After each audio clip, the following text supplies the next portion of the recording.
Hi, I am Eni Ahmed.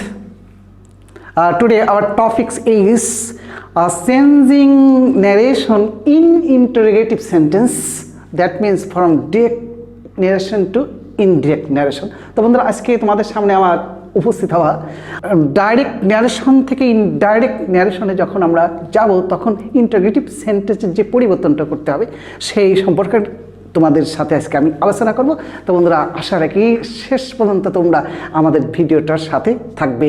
তো বন্ধুরা ফার্স্টে যখন আমরা ডিরেক্ট ন্যারেশন থেকে আমরা ইনডিরেক্ট ন্যারেশনে রূপান্তর করব, বিশেষ করে আমাদের আজকে নির্ধারিত যে সেন্টেন্সটি ইন্টারোগেটিভ, তখন আমরা কি করব? ফার্স্টে আমরা যে কাজটি করব, আমাদের যে কাজটি হবে ইন্টারোগেটিভ সেন্টেন্সটাকে চেনা।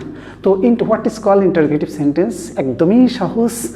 যে সেন্টেন্স দ্বারা কোনো কিছু জিজ্ঞাসা করা হয় তাকে বলা হয় ইন্টারোগেটিভ সেন্টেন্স।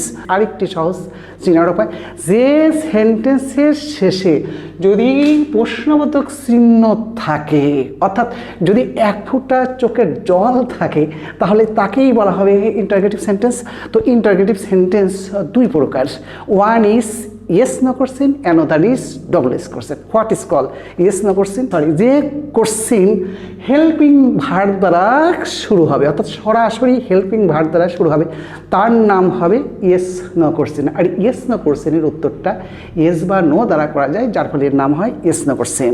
তো তোমরা মনে হয় জানো helping verb am, is, are, was, were, shall, should, can, could, may, might, have, has, had সহ আরও কিছু, এইগুলো দ্বারা শুরু হলেই তাকে আমরা বলবো yes no question। আর একটা question double S question. What is call double S question? যে কোশ্চেন ডবল এস ওয়ার্ড দ্বারা শুরু হবে, অর্থাৎ ডবল এস ওয়ার্ড যে সর্বসাকুল্যে 9টি এদের দ্বারা শুরু হবে, তাকে বলা হবে ডবল এস কোশ্চেন। আর ডবল এস কোশ্চেন ইয়েস বা নো দ্বারা কোনো উত্তর করা যায় না।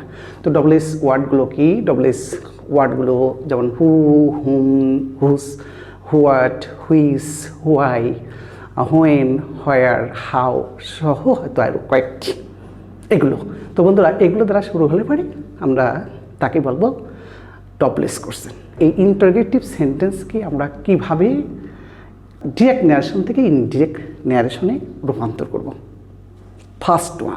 ফার্স্ট নিয়ম জানতে হবে, কিন্তু রিপোর্টিং ভার্বকে অবশ্যই পরিবর্তন করতে হবে। আমরা মনে হয় জানি রিপোর্টিং ভার্ব সব সময় থাকে রিপোর্টেড, অর্থাৎ ইনভার্টেড কমার বাইরে, অর্থাৎ এই যে রিপোর্টিং ভার্ব আমরা এখানে লিখছি সেই টু পরিবর্তন করতেই হবে। নেক্সট নিয়ম, রিপোর্টিং ভার্ব পরিবর্তন করার পর আমাদের দ্বিতীয় কাজ হবে অবশ্যই একটি লিঙ্কার, যাকে আমরা বলি সেন্টেন্স কানেক্টর, যোগ করতে হবে। যদি হেল্পিং ভার্ব দ্বারা শুরু হয়, অর্থাৎ ইয়েস নো কোশ্চেন হয়, তাহলে আমাদের অবশ্যই লিঙ্কার হিসাবে ব্যবহার করতে হবে ইফ বা ওয়েদার্স। আর যদি WH ওয়ার্ড দ্বারা শুরু হয়, তাহলে কিন্তু আমাদের জন্য একদমই সহজ, খুবই সহজ। WH ওয়ার্ডগুলোই আমাদের লিঙ্কার হিসাবে বসবে, তাহলে একটা সহজ হয়ে গেল।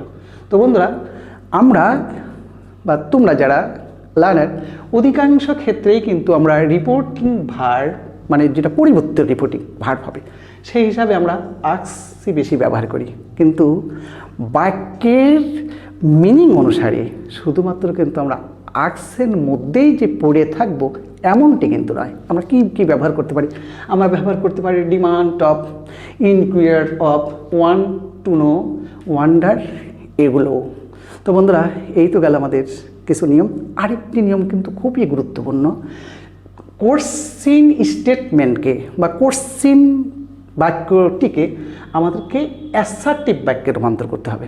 তো এখন প্রশ্ন জাগে, অ্যাসার্টিভ বাক্য কেমন হয়? অ্যাসার্টিভ বাক্যের ধর্ম হচ্ছে সাবজেক্টের পরে অবশ্যই ভার্ব আসবে। যদি হেল্পিং ভার্ব থাকে হেল্পিং ভার্ব, আর হেল্পিং ভার্ব যদি না থাকে তাহলে মূল ভাগটাই বসে যাবে। তার মানে ইনডাইরেক্ট ন্যারেশন কখনো কোনো অবস্থাতেই অ্যাসার্টিভ বাক্য ছাড়া অন্য বাক্য হতে পারে না। তো বন্ধুরা, এই তো হলো আমাদের নিয়মগুলো। এখন যাই কয়েকটি এক্সাম্পল।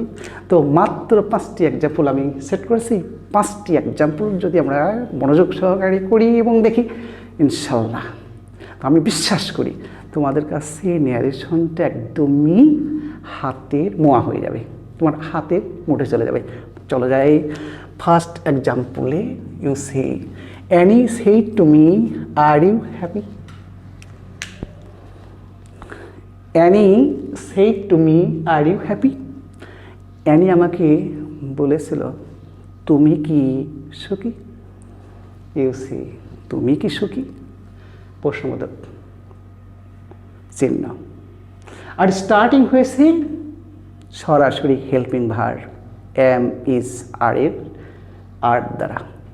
ওকে বন্ধুরা, ফার্স্ট নিয়মে আমাদের কি করতে হবে? রিপোর্টিং ভার্বের পরিবর্তন করতে হবে। তো এই বাক্যের রিপোর্টিং ভার্বটা সেড টু। ওকে, তো সেড টু পরিবর্তন করে সবচাইতে বেশি যেটা ব্যবহার করা হয় আস্কড। আমরা আস্কডটা নিব, যেহেতু পাস্ট টেন্সে ছিল বলে আমরা ইডি যোগ করবো আস্কড। তারপরে আমরা অবজেক্ট বসাবো, আর ইনভার্টেড কমা উঠাই দিয়ে যদি থাকে হেল্পিং ভার্ব দ্বারা স্টার্টিং, তাহলে এটা এস না কোশ্চেন। এস না কোশ্চেনের জন্য ইফ অথবা ওয়েদার। যেহেতু ইফ ছোট্ট, শব্দটা ছোট্ট, আমরা ছোট্ট তাই ব্যবহার করি, ইফ ব্যবহার করলাম। ওকে, এরপরে কিন্তু আসল কথা, সেটা কি? এই অংশটুকুকে অবশ্যই অ্যাসার্টিভ বাক্যে রূপান্তর করতে হবে। তো অ্যাসার্টিভ বাক্যে যদি রূপান্তর করি, তাহলে আমাদের লিঙ্কারের পরেই সাবজেক্ট ব্যবহার করতে হবে। তো এখানে হেল্পিং ভার্বের পরে ছিল, মানে ইনভার্সন ছিল। আমরা কি করব? আমরা সাবজেক্টে বসাবো। এখন প্রশ্ন জাগে যে সাবজেক্ট এখানে আই কেন হলো? আমরা প্রিভিয়াসলি যে ভিডিওগুলো আপলোড করেছি সেখানে দেখানোর চেষ্টা করেছি, যদি সেকেন্ড পার্সন হয় তাহলে রিপোর্টিং ভার্বের অবজেক্ট অনুসারে আমাদেরকে পরিবর্তন করতে হবে। এখানে ছিল ফার্স্ট পার্সন, ফার্স্ট পার্সন হয় এখানে আমাদেরকে ফার্স্ট পার্সনে নিতে হবে। আর যেহেতু এখানে ইউ ছিল আমাদের নমিনেটিভ বা সাবজেক্টিভ ফর্মে, যার ফলে হবে সাবজেক্টিভ ফর্ম, তাহলে মি সাবজেক্টিভ ফর্ম আই। তারপরে যেহেতু রিপোর্টিং ভার্বটা ছিল পাস্ট টেন্সে, টেন্সেরও আমাদের পরিবর্তন করতে হবে। তাহলে আমাদের পাস্ট সিম্পল টেন্সে রূপান্তর করতে হবে। কেন? আগেকার স্টেটমেন্টটা ছিল প্রেজেন্ট সিম্পল। আমরা জানি প্রেজেন্ট সিম্পল থাকলে পাস্ট সিম্পল হবে। তাহলে ওয়াজ হলো, তারপরে হ্যাপিটা অ্যাডজেক্টিভটা বসাই দেব। তাহলে উত্তর কী হলো? অ্যানি আস্কড মি, অ্যানি আমাকে জিজ্ঞেস করেছিল ইফ আই ওয়াজ হ্যাপি, আমি সুখী ছিলাম কি না। তার মানে অ্যানির কথাটা কিন্তু এখন পরিবর্তন করে ইনডিরেক্টলি আমরা আনলাম। বন্ধুরা, ওয়ান ইজ কমপ্লিট। এখন আমরা যাব তোমাদের সাথে আমাদের দ্বিতীয় এক্সাম্পলে। তো দ্বিতীয় এক্সাম্পলে কী আছে? The man said to me, who are you? লোকটি বলল, তুমি কি? এটাও আমরা দুটোর ভিতর পার্থক্য কি? দুটোর ভিতর পার্থক্য, পরেরটা কিন্তু যে কোশ্চেনটা আমরা সেট করেছি সেটা ডবলএস ওয়ার্ড দ্বারা শুরু হয়েছে, যার ফলে দুটোর ভিতর পার্থক্য আছে। ফার্স্টে আমরা পরিবর্তন করব রিপোর্টিং ভার্বের। যেহেতু রিপোর্টিং ভার্বটা ছিল পাস্ট টেন্সে, আমরা আস্ক নিয়ে পাস্ট টেন্সেই ব্যবহার করব। ওকে, তাহলে দি ম্যান আস্কড মি। তারপরে কি হবে? যদি ডব্লিউএইচ ওয়ার্ড দ্বারা শুরু হয়, ডব্লিউএইচ ওয়ার্ডটি হবে সেন্টেন্স কানেক্টর, তাহলে আমরা হু বসাই দিব। যদি সেকেন্ড পার্সন হয় তাহলে অবশ্যই রিপোর্টিং ভার্বের অবজেক্টকে অনুসরণ করবে ইয়েস, তাহলে উত্তর হবে আই। আর আগে ছিল প্রেজেন্ট সিম্পল টেন্স, যার ফলে টেন্স অনুসারে, কারণ রিপোর্টিং ভার্ব আছে পাস্ট টেন্স, পরের অংশটা কিন্তু পাস্ট টেন্সেই থাকবে, আর প্রেজেন্ট সিম্পল থাকায় হবে পাস্ট সিম্পল। বন্ধুরা এখন যাব আমাদের আরেকটি এক্সাম্পলে। কি এক্সাম্পল? দি বয় সেইড, বা স্যাড কিন্তু অ্যাকুটেড pronunciation. Shall I get married? আমি বিয়ে করব? ইয়াং চ্যাপ, ইউ সি, বয়স কিন্তু এখন 18 হয়নি। That means here the meaning of this sentence does not demand asked. ছেলেটি কিন্তু অবাক হয়ে যাচ্ছে। ওয়ান্টার্ড এই শব্দটা যদি আমরা নিই তাহলে কিন্তু অর্থটা ঠিক থাকে। তাহলে আমরা কি করব? আমরা সেই পরিবর্তন করে, যেহেতু অবজেক্ট ছিল না, আমরা অবজেক্টটা নিব না, দিব হয় ওয়ান্ডারেড। তারপরে এটা আছে কি হেল্পিং ভার্ব দ্বারা শুরু, যার ফলে ইনভার্টেড কমা উঠাই দিয়ে আমরা ইফ নিব। আগেকার নিয়ম অনুসারে হেল্পিং ভার্ব দ্বারা যদি সরাসরি শুরু হয় আমাদের ইফ বা ওয়েদার ব্যবহার করতে হবে। এই নিয়ম অনুসারে আমরা এখানে ইফ নিলাম। তারপরে যদি ফার্স্ট পার্সন হয়, রিপোর্টেড স্পিচের মধ্যে যদি ফার্স্ট পার্সন থাকে, সেটা রিপোর্টিং ভার্বের সাবজেক্ট অনুসারেই আমাদেরকে পরিবর্তন করতে হবে। তার মানে এখানে আসছে থার্ড পার্সন সিঙ্গুলার নাম্বার, তাহলে আমাদের থার্ড পার্সন সিঙ্গুলারই আনতে হবে, সেই সাথে জেন্ডারের দিকেও আমাদের খেয়াল রাখতে হবে। তাহলে আমরা এখানে পরিবর্তন করে he third person singular number রাখলাম, আর ম্যাসকুলিন হওয়ার জন্য হি। তারপর টেন্সের পরিবর্তন, যেহেতু ওয়ান্ডার্ড পাস্ট টেন্স ছিল, আমরা এখানে শ্যালের জায়গায় সাবজেক্ট অনুসারে উড আমরা ব্যবহার করব। এই ক্ষেত্রে কিন্তু আমরা কুডও ব্যবহার করতে পারতাম। তারপরে গেট ম্যারিড অপরিবর্তিত থাকবে। তার মানে ছেলেটি ফার্স্টে বলেছিল the boy said shall I get married, আমি কি বিয়ে করব? Next the boy wondered if, ছেলেটি বিস্মিত হয়েছিল, if he would get married, সে কি বিয়ে করতে পারবে?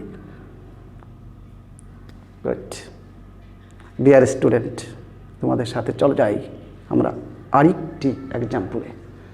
Example number 4, he said to me why are you going to market now? বৃদ্ধ লোক হলে ভালো হতো। লোকটি বা সে আমাকে বলল, কেন তুমি এখন মার্কেটে যাচ্ছ? ইউসি, এই বাক্যের মেজাজটাই মনে হয়, আমার কাছে মনে হয় যদি আক্সের পরিবর্তে ওয়ান্টেড টু নো লিখি তাহলে ভালো মানায়। তাহলে নিয়ম অনুসারে ওয়ান্টেড টু নো লিখব বা পরিবর্তন করলাম টেন্সকে ঠিক রেখে। তারপরে কি ইনভার্টেড কমা উঠাই দিয়ে আগেকার নিয়ম অনুসারে আমরা, যেহেতু এখানে ডবলিস ওয়ার্ড ছিল, ডবলিস ওয়ার্ডটাই লিখলাম। তারপরে ফার্স্টের যে স্টেটমেন্ট অর্থাৎ রিপোর্টেড স্পিচের মধ্যে যেটা আছে প্রেজেন্ট কন্টিনিউয়াস টেন্স, যার ফলে প্রেজেন্ট কন্টিনিউয়াস চেঞ্জ হয়ে পাস্ট কন্টিনিউয়াস টেন্সে আমরা পরিবর্তন করব। আর আগেকার নিয়ম অনুসারে যদি সেকেন্ড পার্সন থাকে তাহলে রিপোর্টিং ভার্বের অবজেক্ট অনুসারে পরিবর্তন করব, যার ফলে ইউ হয়ে যাবে আমাদের আই। যেহেতু এখানে অবজেক্ট ছিল ফার্স্ট পার্সন আর মি ছিল, মির সাবজেক্টিভ বা নমিনেটিভ ফর্ম আমরা জানি আই। আয়ের পরে অবশ্যই ওয়াজ গোয়িং হবে যদি পাস্ট কন্টিনিউয়াস টেন্স হয়, আর পরে ওয়াজ বসে, তারপরে গোয়িং টু মার্কেট। এখানে আছে একটি অ্যাডভার্বিয়াল অফ টাইম। তো অ্যাডভার্বিয়াল অফ টাইম যদি নাও থাকে, তোমরা মনে হয় সবাই জানো, সেটা পরিবর্তন হয়ে দেন হবে। বন্ধুরা এখন যাব আরেকটি এক্সাম্পল। আসলে এই এক্সাম্পলটাই মূলত বেস্ট এক্সাম্পল, একদমই ব্যতিক্রম ধর্মী, যার ফলে আমি 3 স্টার তোমাদের জন্য সেট করছি। ঋতু সেড টু মি বা said to me, you look pale don't you. Ritu আমাকে বলল, তোমাকে না বিবর্ণ দেখাচ্ছে, তাই না? আমরা মনে জানি ডন্ট ইউ ট্যাগ করছেন। আর ট্যাগ করছেন কাকে বলি? কোনো স্টেটমেন্টের শেষে, বিশেষ করে অ্যাসার্টিভ স্টেটমেন্টের শেষে যদি কোনো কোশ্চিন যোগ করে দেওয়া হয় তাকে বলা হয় ট্যাগ করছেন। তো ট্যাগ কোশ্চিনের নিয়ম কি তাহলে ইয়েস নো কোশ্চিন বা ডবল এস কোশ্চিনের মতনই হবে? বন্ধুরা একটা প্রশ্ন জাগে, আসলে কিছুটা তাই। কেন? এই জন্য আসলে ট্যাগ কোশ্চিনটা ইয়েস নো কোশ্চিনেরই একটা অংশ বা পার্ট, যার ফলে একই রকম ব্যবহার করব, অল্প একটু ডিফারেন্স। চলো আমরা এক্সাম্পলের মাধ্যমে ক্লিয়ার হই। ইউসি পরিবর্তিত এক্সাম্পলটা কি? ঋতু আস্কড মি, পাস্ট টেন্স থাকার জন্য আগেরটা আমরা পাস্ট টেন্স লিখলাম। যেহেতু এটা আমাদের ডবল এস কোশ্চিনের অংশ, যার ফলে আমরা লিঙ্কার হিসাবে ইফ ব্যবহার করলাম। ইফ ব্যবহার করে আমরা পার্সনের পরিবর্তন করলাম সেকেন্ড পার্সনের জন্য, আমরা অবজেক্টকে অনুসরণ করে আই ব্যবহার করলাম। তারপরে যেহেতু আগের অংশটা ছিল পাস্ট টেন্স, আমরা পাস্ট টেন্সে রূপান্তর করলাম। তার মানে asked me if I looked, present simple past simple, paid. তো বন্ধুরা এইবার আমাদের যে জায়গাটুকু খেয়াল রাখতে হবে, ট্যাগ কোশ্চিনের অংশটুকু যখন আমি পরিবর্তন করব তখন আমাদেরকে কম্পালসারি হিসাবে একটি অ্যান্ড ব্যবহার করতে হবে। অ্যান্ড ব্যবহার করব, এস। অ্যান্ড ব্যবহার করার পর দুইটি ভার দুটো কি? আমরা হোপ অথবা অ্যাজিউম মেয়ের যে কোনো একটি ব্যবহার করব, হোপ অথবা অ্যাজিউমের যে কোনো একটি। তারপরে আমরা আবার সেন্টেন্স কানেক্টর হিসাবে দ্যাট ব্যবহার করব। আর পরের অংশটুকু আগেকার নিয়ম অনুসারেই পরিবর্তন করব, অ্যাসার্টিভ নিয়ম অনুসারে। You see and hoped that, যেহেতু পাস্ট টেন্স ছিল বলে হোপ দ্যাট। আর এই অংশটা ইউ সি অ্যাসার্টিভ বাক্যে যেহেতু রূপান্তর করতে হবে, কনজাংশন হিসাবে আমাদের দ্যাট ব্যবহার করছি। তারপরে আই, ইউ সি আগে ছিল ভার্বের পর, যেহেতু পরের অংশটুকু অ্যাসার্টিভ করতে হবে, যার ফলে ভার্বের আগে আই, কারণ সেকেন্ড পার্সন আমরা জানি অবজেক্টকে অনুসরণ করে রিপোর্টিং ভার্বের। আই, তারপরে ডুর, পাস্ট ফর্ম ডিড। তো প্রশ্ন জাগে, তো এখানে নেগেটিভ ছিল, এখানে কি নেগেটিভ হবে? বন্ধুরা আসলে কিন্তু নেগেটিভ বাক্য গঠনগত হলেও অর্থ ঠিক রাখার জন্য আমাদেরকে নট ব্যবহার করা লাগবে না। এই হলো আমাদের ইন্টারগেটিভ সেন্টেন্সের ডিরেক্ট থেকে ইনডিরেক্ট ন্যারেশনে রূপান্তর করার কিছু নিয়ম। তো বন্ধুরা আমাদের এই ভিডিওটি যদি ভালো লাগে অবশ্যই তোমরা লাইক দেবে, কমেন্টেরও আশা করি। তোমাদের সাথে আবার দেখা হবে যদি তোমরা আমার সাবস্ক্রাইবার হয়ে পাশে থাকো। বন্ধুরা সবাইকে স্যালুট, সবাই ভালো থাকো, আল্লাহ হাফেজ।